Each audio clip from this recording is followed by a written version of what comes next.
Entonces vamos a ir con la conversación del nacimiento, pero enfocada en la genealogía que habíamos dejado la semana pasada, de las dos funciones que cumple Cristo como rey y sacerdote y la genealogía que viene de David siendo el rey y explicar eso un poquito más. Sí, la situación, o sea, el Mesías, Cristo, para que sea Cristo, tiene que cumplir determinados requisitos. ¿Por qué? Porque eso está profetizado. Y si está profetizado que viene, tiene que, o sea, tiene que ser acorde a lo que está profetizado, si no hay un conflicto entre las profecías y entre el que tiene que ser el. Entonces, las profecías van dirigiendo de dónde viene, que es de la raíz de Isaí, que es de donde viene el rey David. O sea, si él viene del rey David, porque es el trono por siempre y para siempre, es el rey eterno, y él es una promesa a David, que eh, la casa del rey David, o sea, va a permanecer para siempre. ¿Por qué? Porque él es el que viene a continuar. Por tanto, él tiene que venir en la genealogía del rey David. Entonces, Ujú. para que un humano venga de la genealogía del rey David, o sea, ¿qué significa un humano? Que si yo nací como persona, para yo heredar el reinado, yo tengo que ser hijo del semen de mi padre rey, porque yo estoy heredando su reinado, porque yo Ujú. nací como hombre. Pero si es alguien que, si el rey viene, si el rey eterno viene, él no tiene que heredar un reinado, porque él viene, y está escrito que él vino, él apareció. Ahora tiene que aparecer y venir en la genealogía correcta, porque él lo profetizó. Él dijo, yo voy a venir, o sea, mi reinado eterno va a venir de David. Si va a venir de David, tiene que ser coherente con lo que está escrito, porque él hizo ese programa. Va a venir de la genealogía de David, pero el que viene es el rey eterno. No tiene que, como humano, ¿por qué estamos hablando de este tema? Porque en todo esto, la restauración, se quieren destruir íconos y leyendas. Uno de los íconos y leyendas de las creencias es que la diosa Madre María. Entonces, porque María es la diosa madre de Dios, es la oración a María, ¿entiendes? Como la madre de Dios y demás. Y entonces, como que para exacerbar y justificar que ella es la madre de Dios, se inventó el milagro de que que todo eso viene de una tradición histórica del rey Tamuz, Ujú. de cuando toda aquella historia en Babilonia, que entonces el primer liderazgo contra Dios, que fue Babilonia, ¿cómo se llamaba el nombre de él? Bueno, eh, no me recuerdo el nombre ahora. El primer rebelde contra Dios, el primer imperio, o sea, la gran Babilonia. Sí, sí, sí. Él es muerto y es despedazado. Le muerto y despedazado, precisamente según lo que es despedazado según las leyendas de todas estas tradiciones, fue despedazado por puerco. Y entonces por eso, en venganza a que fue despedazado por puerco, se celebra, porque el nacimiento de su hija, su esposa después del muerto, se embarazó milagrosamente en la fecha que es el solsticio de invierno, que es el nacimiento del sol. Y ahí viene toda esa tradición histórica de adorar a una mujer eh, con un niño en las manos, porque fue un nacimiento virginal, y fue que el sol, o sea, que él después de Sí. muerto se reencarnó en ella y hubo un nacimiento virginal. Entonces, ¿por qué está toda esta historia? Porque es como que la Navidad, que es el nacimiento, la Navidad está conectado a esta historia de Babilonia y a este nacimiento original. O sea, la Navidad no es una historia sacada de la Biblia, porque sí, Yeshua, Cristo, nació, pero no en esa fecha. O sea, lo que quiero es mostrar que todo este sincretismo histórico de unir los dioses antiguos con la historia de la Biblia, en ese trabajo de restauración, de romper con todas esas leyendas, ahí sí me ayudas con el nombre de este personaje, que es Sí, el estoy primer buscando. rebelde, ¿eh? El Lo primer tengo en la, rebelde. lo tengo en la punta de la lengua, pero no me estoy acordando. Sí, yo también. Entonces, bueno, toda la historia es que tenemos, en el cristianismo moderno, tenemos un sincretismo histórico de leyendas y fantasías de los dioses del mundo de Babilonia. Y este Dios Tamuz viene de esta leyenda, de esta mujer que se embaraza milagrosamente. Y por eso se celebra el 25 de diciembre. Por eso se celebra comiendo puerco, porque es una venganza, porque a veces lo comieron los puercos. entonces vengando, él fue descuartizado. Nimrod. Niro, ajá, estamos hablando de Niro. Entonces, como Niro fue descuartizado por puerco, para vengar la maldad de los puercos, la gente se hizo la costumbre tradicional histórica de comerse un puerco en el día del nacimiento de Niro, que es el día, porque se celebra en el dios Sol, porque ella fue milagrosamente, Niro vino en el espíritu del Sol y milagrosamente ella se embarazó con el espíritu del Sol. Entonces, toda esta historia legendaria de un nacimiento original en la fecha de la Navidad o de la Navidad, es un sincretismo de todo esto. En el proceso de restauración se está tratando de destruir leyendas y destruir, entonces, al destruir leyendas, de que todo esto en las traducciones de los evangelios se forzó a que se mezcló toda esta historia milagrosa de Semirami, que es la diosa que tiene, o sea, Semirami, o sea, que en el sincretismo moderno Semiramis con el niño del nacimiento original viene siendo la Virgen María, la Madre de Dios, y que todas estas leyendas se mezclaron y como las traducciones de los evangelios fueron traducciones que la hizo primeramente, la hicieron, o sea, los manuscritos que tenemos hoy fueron traducidos al latín y fueron de cierta forma manipuladas para introducir toda esta doctrina, como que ahora para desmistificar todo eso, o sea, hay muchas discusiones en el tema de que si Yeshua, para que sea el Cristo, en la profecía dice que tiene que venir de la simiente de David. Y si hay un nacimiento original, no cumple con la profecía porque la simiente, el semen del padre del esposo de María, que es José, si el semen de José no está en Jesús y está metido una falsa historia de un nacimiento original, entonces Jesús, Yeshua, no cumple como ser el Machí.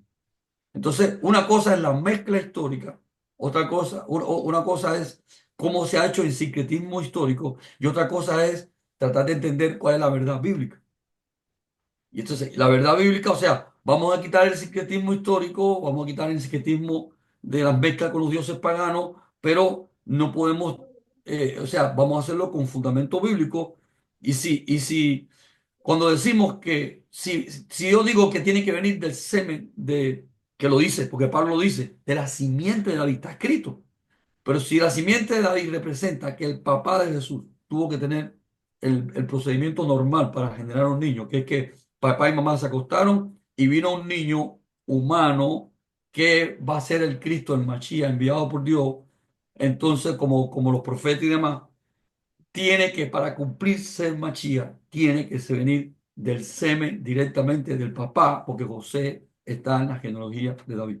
Entonces, esto es, repito, si Jesús es un humano que viene a cumplir la misión de Machía.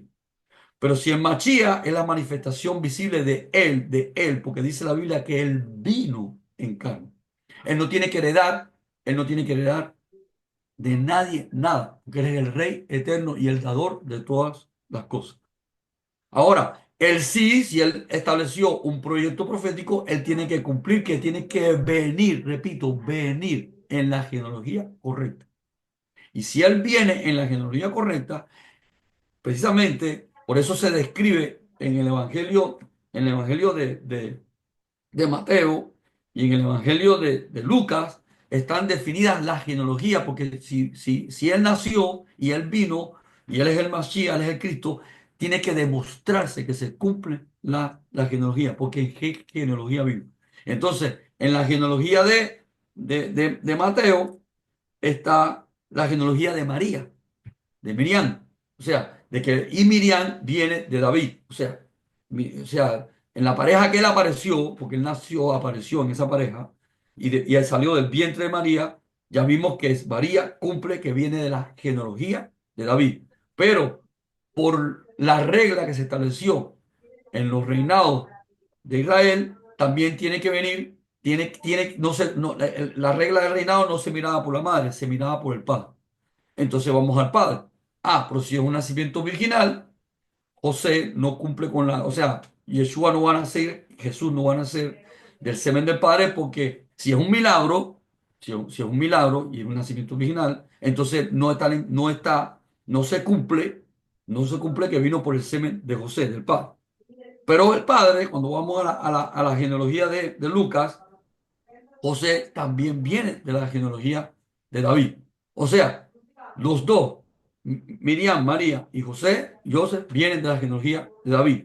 Pero, repito, si Jesús es un humano que nace, no, milagrosamente no puede ser el Cristo, el Machía, porque no está el semen. Pero si eres el que vino, repito, el que vino, entonces él no necesita la semilla del papá, pero si está en la genealogía, la pareja en la que él apareció, los dos están en la genealogía correcta profética, pero él como humano no tiene que heredar un reino porque él es el rey que vino.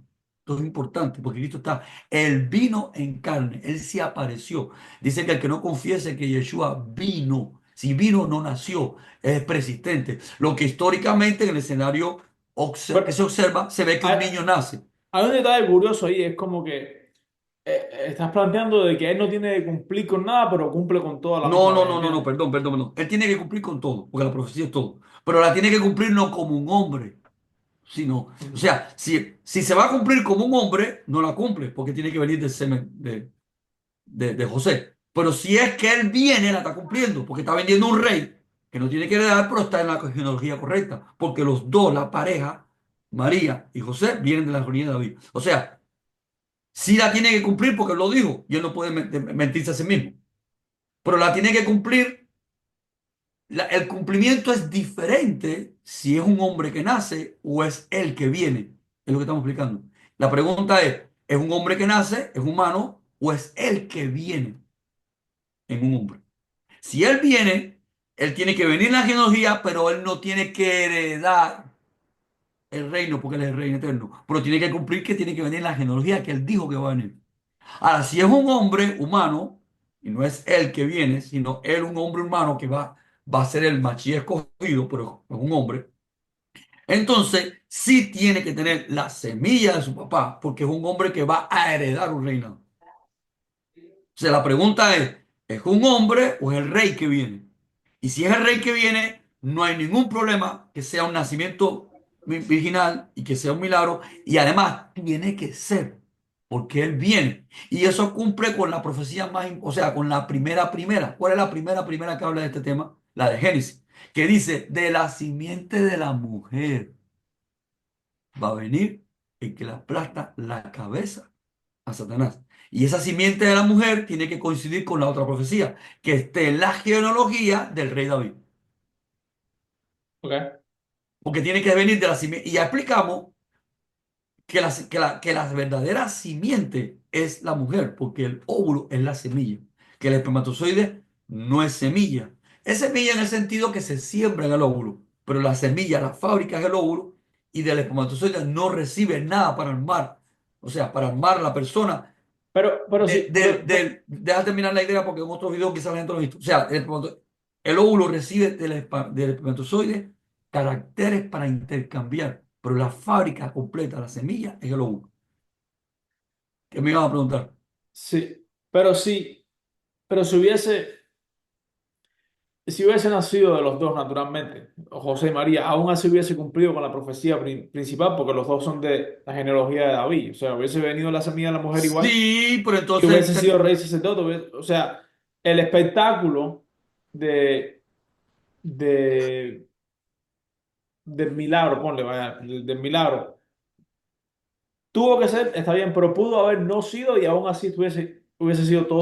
pero es que tenemos entonces un conflicto con un evangelio que tenemos que decir que es falso, porque el evangelio está escrito que el ángel visitó a María, le dijo, de ti va a venir, y el Evangelio está escrito en un lenguaje coherente con toda la escritura. O sea, tiene que ser o sea, si decimos eso, estamos diciendo que hay un fraude en este Evangelio, no solamente en el Evangelio, en la profecía de Isaías, porque dice de la Virgen vendrá el rey. Entonces, en Isaías hay No, conflicto. no es que haya fraude, no es que haya fraude. Lo que yo quiero plantear es que eh, si fue o no fue, aún así cumple con todo igual. ¿Entiendes? Eh, a ver, ¿cómo explico? Cumple con la estructura genealógica y con el concepto de la simiente, pero no cumple con la profecía de Isaías, que dice de la Virgen y de una virgen. Porque ya en Isaías, y eso no fue traducido por los teólogos católicos, el libro de Isaías la Septuaginta fue traducida por los judíos, por los sabios judíos, mucho antes de Yeshua. O sea que ahí no hay manipulación católica. Y en la traducción que hicieron de la Septuaginta, que fue una tradición cuando la Biblioteca de Alejandría. Eso fue siglos antes de Mashiach. Ahí no hay influencia del catolicismo, no hay influencia del sincretismo. Es una tradición de puros sabios judíos y pusieron de la Virgen, Ya. traducido por los judíos. O sea, entonces, la única forma de armar el rompecabezas completo es que está la parte genealógica, está lo que la profecía habla de genealogía y habla de la Virgen. Ve al versículo de Isaías donde dice que es la Virgen.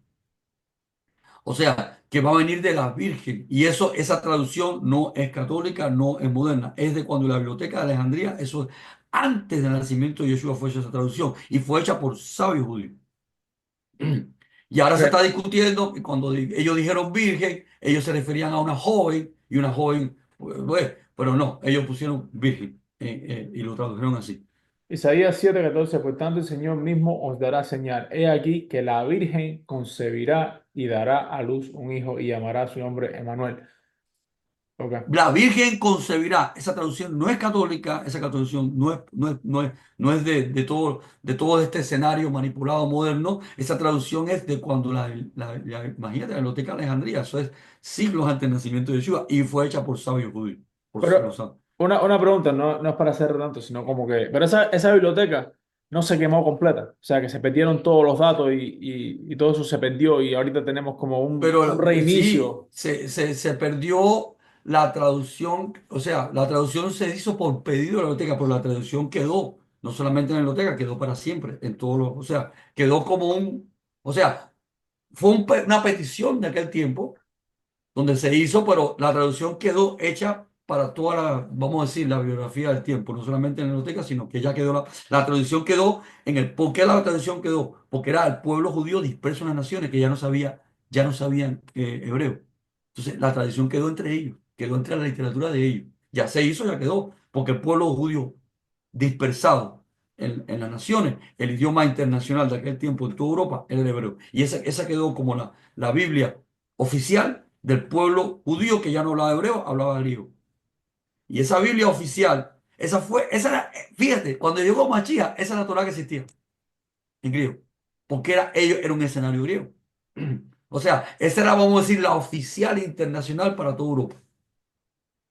Y esa no tuvo que ver nada con el cristianismo, no tuvo nada con el catolicismo, eso fue siglos antes de todo eso. Y inclusive hoy, fíjate qué importante, esa Torá está prohibida por el judaísmo para que no lean esa parte.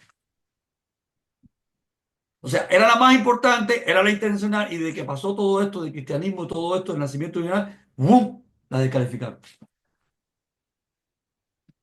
Ok. O sea, fíjate la guerra que hay detrás de todo esto.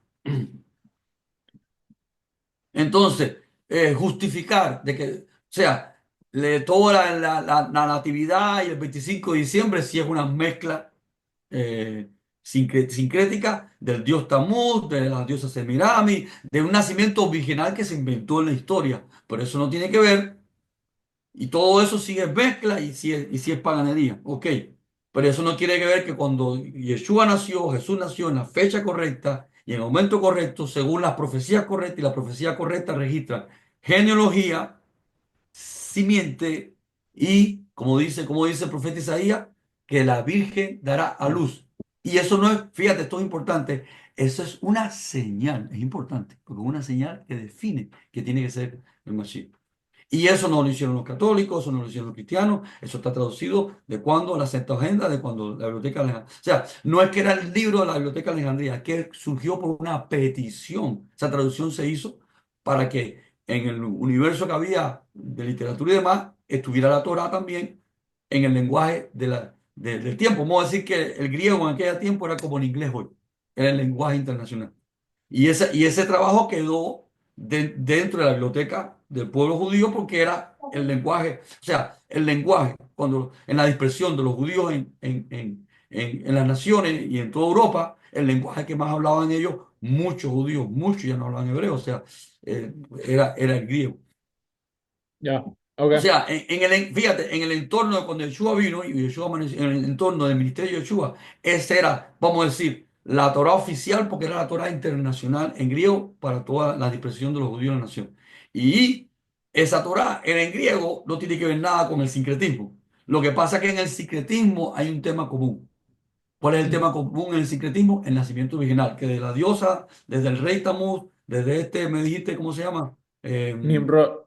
El Nimrod, que se lo despedazan los puercos y entonces tiene una reencarnación, hace que su esposa después de muerto tenga un nacimiento original.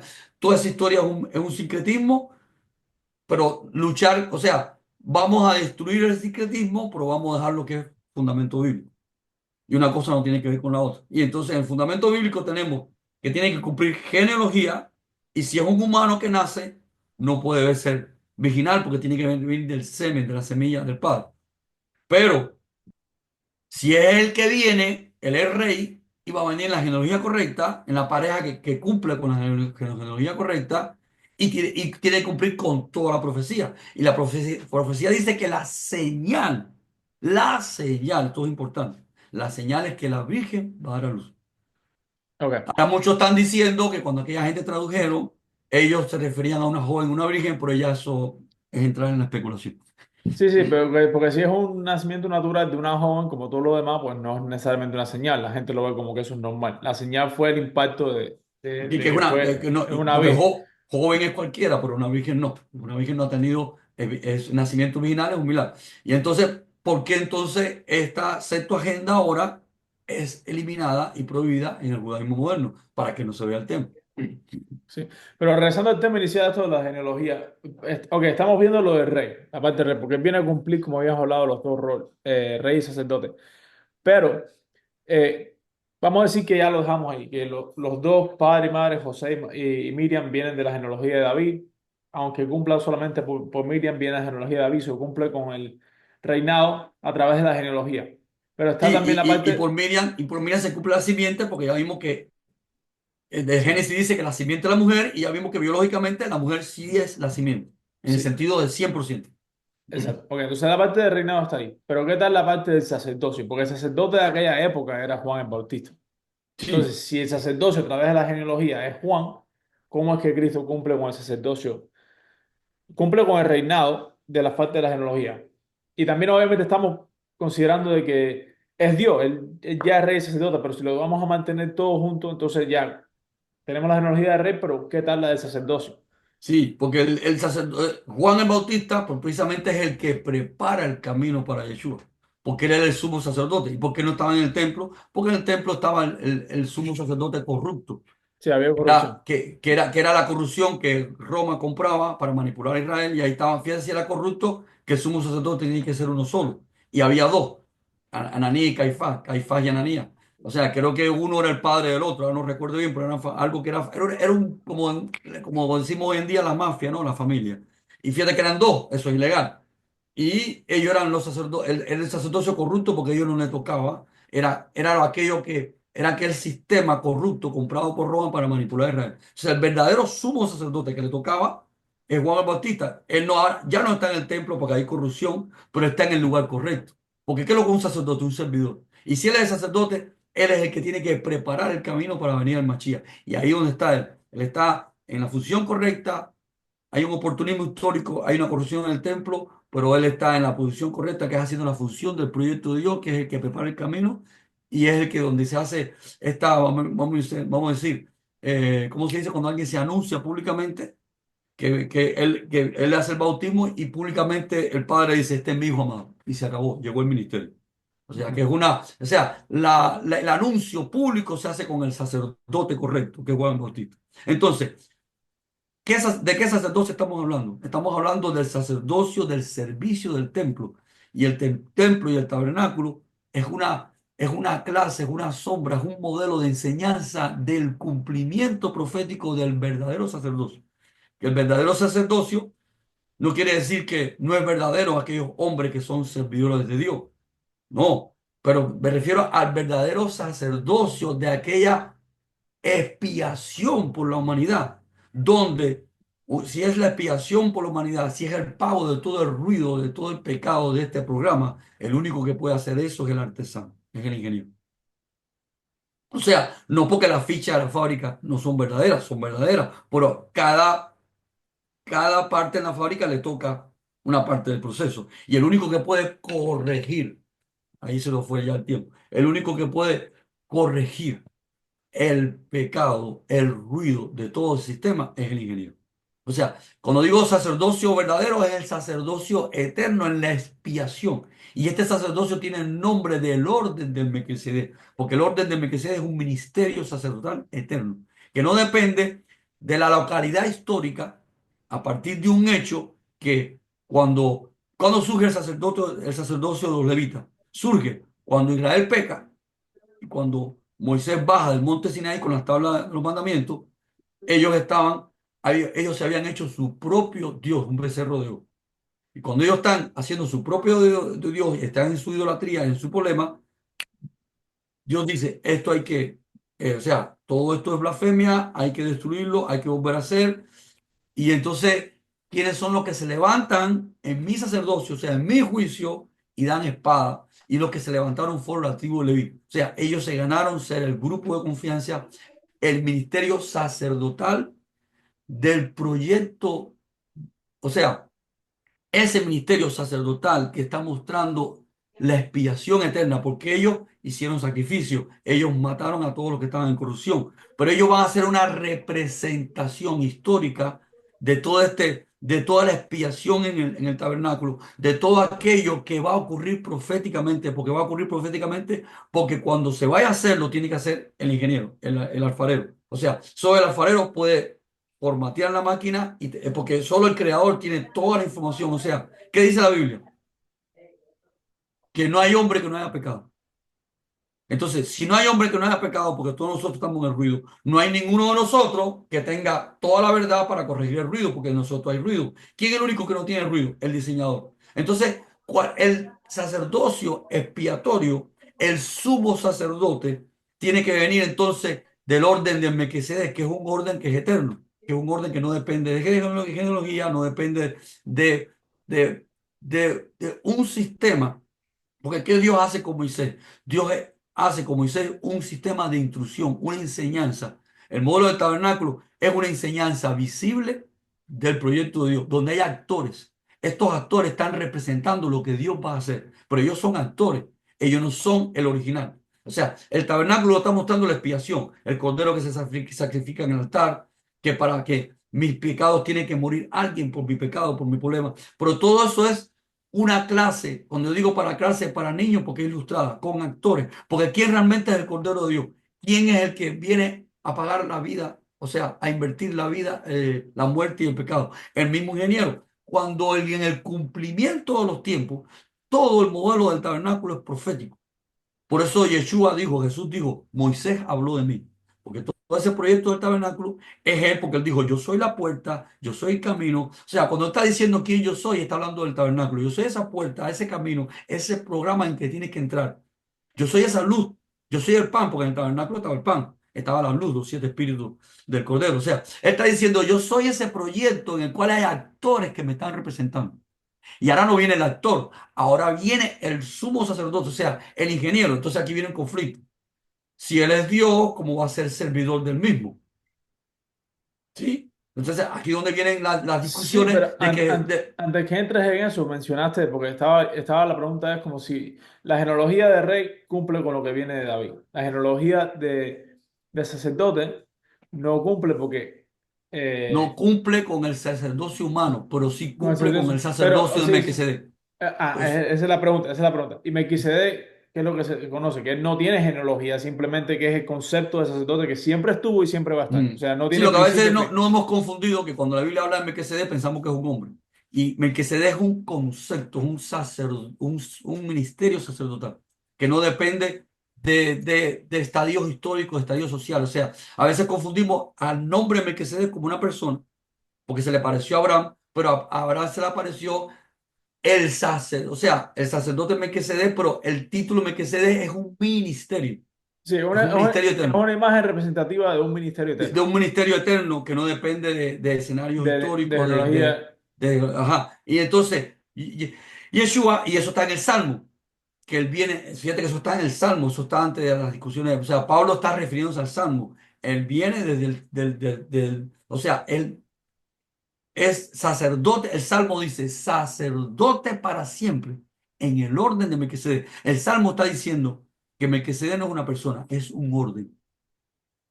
Si el mismo Estamos, Salmo está diciendo, y así pone ilustra hoy, es el Salmo, pone ahí el Salmo que dice que él es sacerdote para siempre según el orden de Melquisedec. O sea, el mismo Salmo nos está definiendo que Melquisedec es un orden sacerdotal eterno, por siempre y para siempre, que no tiene fin, no tiene comienzo, no tiene final, porque es el sacerdocio de Dios, son sus acciones, son sus funciones. estamos 110:4. Juro Jehová y no arrepentirá. Tú eres sacerdote para siempre según el orden de Melquisedec. Fíjate, dice, jura a Dios mismo que tú eres sacerdote para siempre según el orden de Melquisedec. Es un orden. ¿Cuál es el orden de Melquisedec? El sacerdocio eterno de quién? De Dios. Son sus acciones. Que no Son esos. requiere, básicamente es No un orden porque por encima de la genealogía. Porque la genealogía es para cumplir el ministerio del tabernáculo, que es una enseñanza de actores que están mostrando un proyecto eterno. Pero cuando ya se, el cumplimiento de los tiempos se cumple lo que los actores estaban enseñando. ¿Qué es lo que están enseñando los actores en el tabernáculo? Son actores. Y esos actores sí tienen que cumplir una genealogía. Esos actores están mostrando el ministerio eterno de la expiación, del cordero que viene a cargar el pecado del mundo, por el que va a venir no es un actor, es el ingeniero, el alfarero que viene a corregir todo el problema del pecado de la creación. No puede una Y, y, creación hacer eso, y tiene que su, ser el sacer- propio. y su sacerdocio cumple un orden diferente al que No porque estaba si él es el cambiando. eterno, si él es eterno, sus funciones son eternas. Por ahí donde también viene una discusión. No, Jesús tiene que ser humano porque si él es un sacerdote de Dios, él no es Dios, porque Dios como un sacerdote de Dios va a ser Dios. Y es que no entendemos. Hoy, en la era de la información, si entendemos que mi brazo es mi sacerdote, porque mi manifestación en el mundo real, yo tengo que tener un interfase que es mi cuerpo, y ese cuerpo mío, que soy yo, porque son mis acciones, es mi servidor. Y cuando te digo mi cuerpo, mi Sí, brazo, sí, pero ¿qué tal el concepto de que el sacerdote vino en servicio de nosotros? Porque, o sea, él obviamente, ¿cuál fue el propósito de Cristo? Salvar, ¿no? Si yo soy sí, pero, sacerdote, pero, pero una creación no puede salvar el error del sistema. Sí, solamente puede ser el ingeniero. por Pues eso te claro, digo, yo Dios te tiene digo, mucho, o sea, Dios tiene, un profeta es un servidor de Dios, porque está vendiendo un mensaje de Dios. Pero ahora estamos hablando de la función no, de pero lo que te quiero corregir. decir que el enredo de que Dios no se sirve a sí mismo, pues si ¿cómo va a ser sacerdote de sí mismo? Eh, Puede ser discutido con que es sacerdote de nosotros, o sea, vino a servirnos a nosotros como Salvador, ¿entiendes? Sí, Ese, sí, ¿a quién vino él a salvar? sí, pero está haciendo una función de Dios. Es un sacerdote. O sea, si es sacerdote, mira, si es sacerdote de nosotros o de quien sea, pero está haciendo una función de Dios, un sacerdote de Dios, porque son las funciones de Dios haciendo, vamos a decir, la operación es salvar a nosotros, pero ¿de quién es la función? ¿Quién es el Salvador? Es Él es el Salvador. Precisamente Yeshua significa el Salvador, la función sacerdotal de salvar. Ujú. Entonces, hoy en la era informática, sí podemos entender cómo mi cuerpo y mi brazo es mi sacerdocio, pero mi cuerpo y mi brazo no es otra persona. Son los periféricos informáticos. O sea, ¿qué es lo que es un periférico? Es una interfaz entre yo y el mundo real. Mi cuerpo, cada célula mía, no soy yo. Son seres independientes. Cada célula de mi brazo, de mi cuerpo, son seres independientes. Pero todos ellos son mis sumos sacerdotes, son mis acciones en el mundo físico. Y no solamente, porque cuando yo agarro algo en mi mano, el brazo se comunicó conmigo, con mi cerebro, y recibió la orden de hacer mi función. Si mi cuerpo está enfermo, yo no puedo agarrar esto.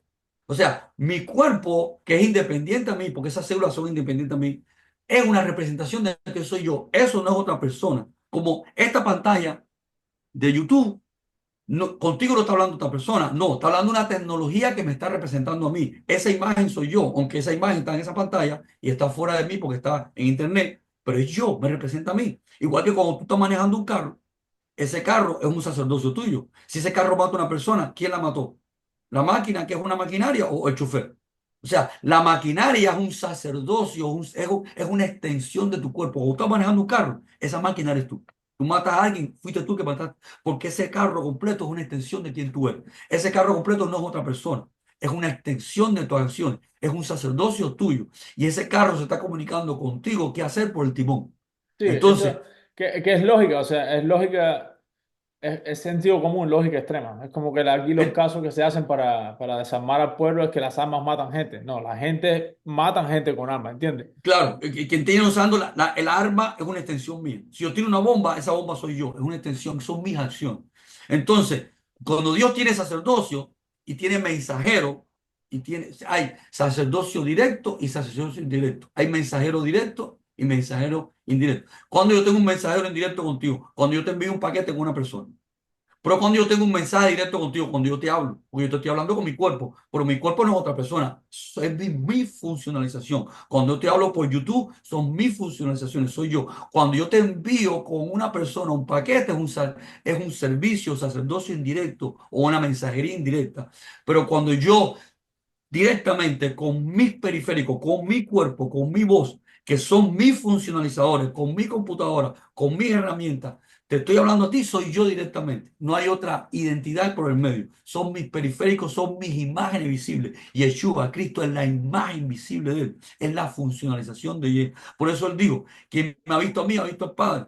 Como el mouse, cuando tú ves la flecha en la computadora, quien ha visto esa flecha, ha visto al ingeniero. Porque la flecha en la computadora es el brazo derecho, está sentada a la derecha del ingeniero. Son las acciones del ingeniero en la pantalla. Ese es el lenguaje de Yeshua. Él está sentado a la derecha. El que está sentado a la derecha no es que es otra persona, que es la función directa de la mano de Dios. Ujú. Que yo no hago nada por mí mismo. ¿Ve? Este teléfono, cuando habla contigo, no está hablando, no te está emitiendo un mensaje por sí mismo, te está reproduciendo mi voz. Entonces, el sacerdocio directo, el sacerdocio indirecto, que es el teatro representativo del ministerio de Dios, son humanos, porque son representaciones, es una representación del proyecto de Dios. Pero el sacerdocio directo, cuando Dios viene a hacer esa representación, Él viene a salvar, el ingeniero, el artesano, viene a corregir el pecado del mundo. Por eso dice en Isaías que Él cargó en sí mismo el pecado de la humanidad. Él cargó en sí Ujú. mismo. Y Él vino. Él no nació. Él vino en un nacimiento, creo. ¿Ok? Porque hay un niño que nace, pero no es una persona que nace, sino es alguien que viene en un nacimiento. Él vino en carne, o sea, vino en el sistema operativo del problema. Ahí está la esencia. Por eso, entonces, por eso que se define la genealogía de Yeshua, de Cristo, como su genealogía por padre y madre, que es el escenario cual él vino, a la pareja que él vino, atada al reinado de David. Ambos cumplen con la genealogía. No se habla, o sea, ninguna persona que nace puede cumplir dos genealogías, o sea, arónica y davídica. Ninguna persona puede hacerlo. A no ser que venga el sacerdocio eterno, que venga aquel que es rey y al mismo tiempo cumple con el orden de Melquisedec. Como dice el Salmo, tú eres sacerdote por siempre y para siempre. Esa es la idea. Entonces, si armamos todo este rompecabezas, vemos que en el sincretismo de la tradición del nacimiento de Jesús hay un sincretismo pagano, porque está en la fecha incorrecta, está con el nacimiento de Dios Sol, todo eso es verdad, pero está mezclado también un nacimiento original, pero acá estamos viendo que acabar con el sincretismo es acabar con el ruido que se le metió, pero no podemos, o sea, tenemos que quitar el ruido, pero tenemos que dejar lo que es bíblico. No que Ujú. ciegamente quitamos ruido, quitando, quitando, quitando, lo quitamos todo, ¿no? Quitamos lo que no hay que quitar. Claro. No, pues eso quedó entonces, claro, en resumen, la genealogía cumple básicamente con el sacerdocio a través de Melquisedec, que es el sacerdocio eterno, y el reinado a Sí, través de David. no, ya ahí no tiene sentido la tecnología, porque si es por Melquisedec, no hace falta tecnología, es el sacerdocio eterno. O sea, por tanto, la genealogía nada más que está enfocada en lo que la profecía dice la genealogía, que es el rey David, que tiene que ser hijo de David. Por eso él es el hijo, así le decían, tú, oh, hijo de David, ten misericordia de mí, le dijo a aquella persona que tenía problemas.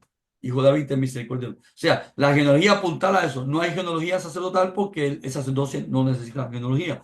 Él pertenece al orden del sacerdocio eterno y para siempre. Según como dice el Salmo, y es la referencia que agarra Pablo en Hebreos 7, que está hablando del orden de Melquisedec, del sacerdocio eterno. Ok. Bueno, ahí por hoy quedó claro. En la próxima, no sé si podemos entrar un poquito más en detalle Sí, ahí de vamos a ver estos detalles que hemos si- aquí hablado muy rápido, muy apretado y Poquito a poco, como las hormiguitas. Ok, hermano. Bueno, Bueno, gracias. Shalom, bendiciones. dale, Ahí shalom, seguimos. dale.